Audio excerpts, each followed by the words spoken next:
Good day and God bless. Welcome to And It Came to Pass. I am Dana. Today we're going to read through Matthew chapter 14. But before we get started, I'd like to read Mark chapter 10 verse 15. Verily I say unto you, whosoever shall not receive the kingdom of God as a little child, he shall not enter therein. What do you suppose he meant by that? One of the takeaways I get from that is that you have to come to him and salvation as though you're a little child. Little children are very trusting of their father and their parents. They're also very open-minded and ready to learn. They haven't had all the garbage from society and the world clouding their mind and their judgment. They're wide open. And that, I believe, is how we need to read the Bible. Try our best to forget about all the teachings, all the societal garbage that we've heard. Clear your mind of all of that and read what is actually written.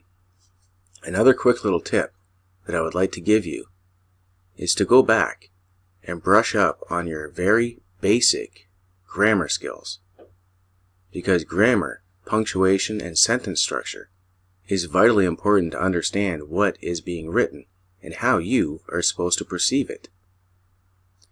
So if you can do those things, you will understand what is written far better.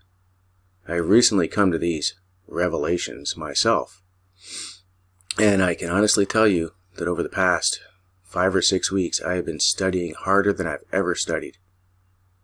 And a lot of the things I thought I knew, I have serious questions about. So I would recommend you do that.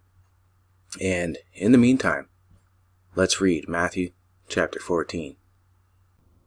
Matthew chapter 14. At that time Herod the Tetrarch heard of the fame of Jesus, and said unto his servants, This is John the Baptist. He is risen from the dead, and therefore mighty works do show forth themselves in him. For Herod had laid hold on John, and bound him, and put him in prison for Herodias' sake, his brother Philip's wife. For John had said unto him, It is not lawful for thee to have her. And when he would have put him to death, he feared the multitude, because they counted him as a prophet. But when Herod's birthday was kept, the daughter of Herodias danced before them, and pleased Herod. Whereupon he promised with an oath to give her whatsoever she would ask. And she, being before instructed of her mother, said, Give me here John Baptist's head in a charger. And the king was sorry. Nevertheless, for the oath's sake, and them which sat at meat, he commanded it be given to her. And he sent and beheaded John in the prison. And his head was brought in a charger, and given to the damsel, and she brought it to her mother. And his disciples came, and took up the body, and buried it, and went and told Jesus. When Jesus heard of it, he departed thence by ship into a desert place apart. And when the people had heard thereof, they followed him on foot out of the cities. And Jesus went forth, and saw a great multitude, and was moved with compassion towards them, and he healed their sick. And when it was evening, his disciples came to him, saying, This is a desert place, and the time is now past. Send the multitude away, that they might go into the villages, and buy themselves victuals. But Jesus said unto them, They need not depart, give ye them to meat. And they say unto him, We have here but 5 loaves and 2 fishes. He said, Bring them hither to me. And he commanded the multitude to sit down on the grass, and took the 5 loaves and the 2 fishes, and looking up at heaven, he blessed and brake, and gave the loaves to his disciples, and the disciples to the multitude. And they did all eat, and were filled. And they took up the fragments that remained 12 baskets full. And they that had eaten were about 5,000 men, beside women and children. And straightway Jesus constrained his disciples to get into a ship, and to go before him unto the other side, while he sent the multitudes away. And when he had sent the multitudes away, he went up into a mountain apart to pray. And when the evening was come, he was there alone. But the ship was now in the midst of the sea, tossed with waves, for the wind was contrary. And in the 4th watch of the night Jesus went unto them, walking on the sea. And when his disciples saw him walking on the sea, they were troubled, saying, It is a spirit, and they cried out for fear. But straightway Jesus spake unto them, saying, Be of good cheer, it is I, be not afraid. And Peter answered him and said, Lord, if it be thou, bid me to come unto thee on the water. And he said, Come. And when Peter was come down out of the ship, he walked on the water to go to Jesus.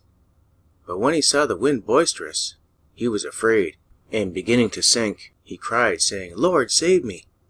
And immediately Jesus stretched forth his hand, and caught him, and said unto him, O thou of little faith, wherefore didst thou doubt? And when they were come into the ship, the wind ceased. Then they that were in the ship came and worshipped him, saying, Of a truth thou art the Son of God. And when they were gone over, they came into the land of Gennesaret. And when the men of that place had knowledge of him, they sent out into all that country round about, and brought unto him all that were diseased, and besought him that they might only touch the hem of his garment, and as many as touched were made perfectly whole. So as you can see in chapter 14, Jesus was giving them examples of the faith we need to have. Now chapter 15 has some serious lessons in it. So before we get to that reading, I would strongly suggest that you go back and brush up on the basic grammar skills. Learn what the purpose of a comma is, a colon is, a semicolon. Learn the very basics.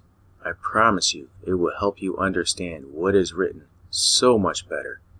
And if you can let go of past teachings of everything that you've seen and heard in movies, entertainment, churches, and society in general, you will see the Bible in a completely different way, the way it is meant to be understood. So until next time, have a great day, and God bless.